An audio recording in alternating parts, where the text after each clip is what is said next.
परमहंस सद्गुरू स्वामी मकरंदनाथ महाराज यांचं प्रवचन 7 फेब्रुवारी।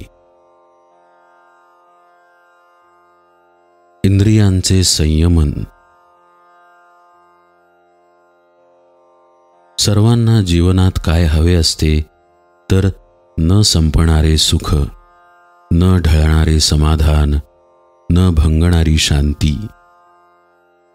त्यासाठी परमार्थ हा आपल्या जीवनाचा पाया असला पाहिजे। जीवनामध्ये विवेक आणि वैराग्य यांना महत्त्व असले पाहिजे।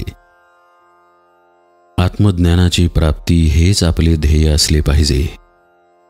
हे ध्येय मिळवण्यासाठी आपल्याजवळ देह, मन आणि बुद्धी ही माध्यमे आहेत। देह योग्य आहार विहाराने सुस्थितीत ठेवावा, मन सत्कर्मे, सद्विचार, नामस्मरण इत्यादींनी निर्मळ प्रसन्न ठेवावे। बुद्धी ध्यानाने सूक्ष्म अग्र अशी ठेवावी। निर्विषय आनंद मिळवायचा असेल तर देहबुद्धी, देहच मी अशी भावना वाढणार नाही याची काळजी घ्यायची आहे।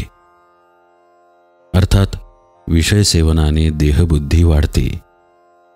असे असले तरी सगळेच विषय त्याज्य नाहीत। श्री समर्थ म्हणतात, शबल विषय त्यागणे, शुद्ध कार्याकारण घेणे, विषय त्यागाची लक्षणे ओळखायसी।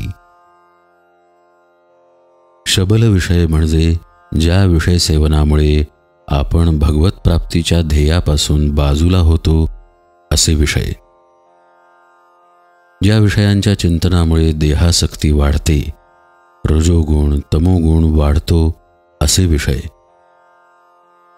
शबल विषय म्हणजे ज्यांचे सेवन केल्यानंतर बराच काळ जे विनाकारण स्मृतीमध्ये राहतात असे विषय।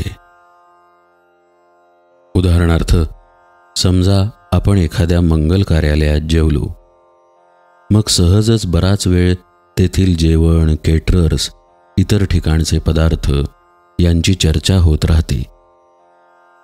जेवण केले, पोट भरले, शरीराची आवश्यकता पूर्ण झाली, इथे हे थांबत नाही।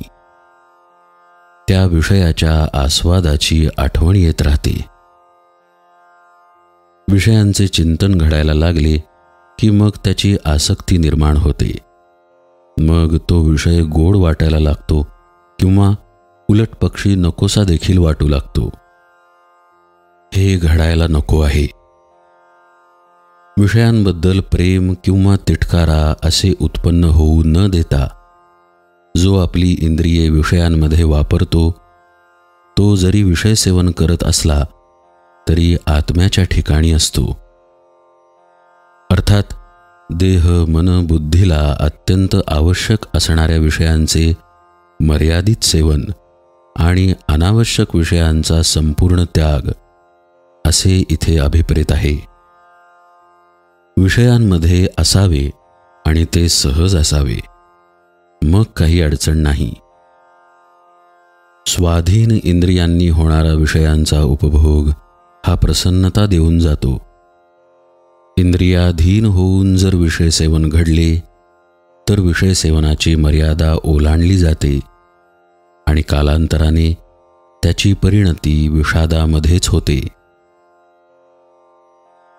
विचारासहित, विवेकासहित जीवन जगणे, विषय सेवन करणे म्हणजे शुद्ध कार्याकारण घेणे असे म्हणता येईल। या जीवनात परमार्थ साधणे हेच आपले शुद्ध कार्य आहे।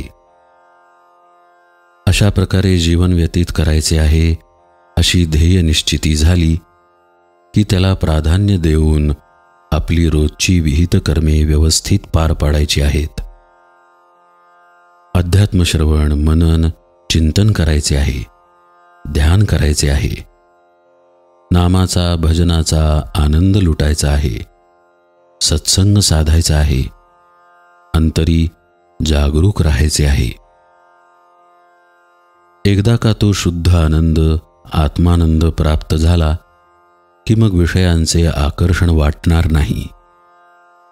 पण तोपर्यंत मात्र सावध राहिले पाहिजे, कारण जेणे विठ्ठल मात्रा घ्यावी तेणे पथ्ये सांभाळावी.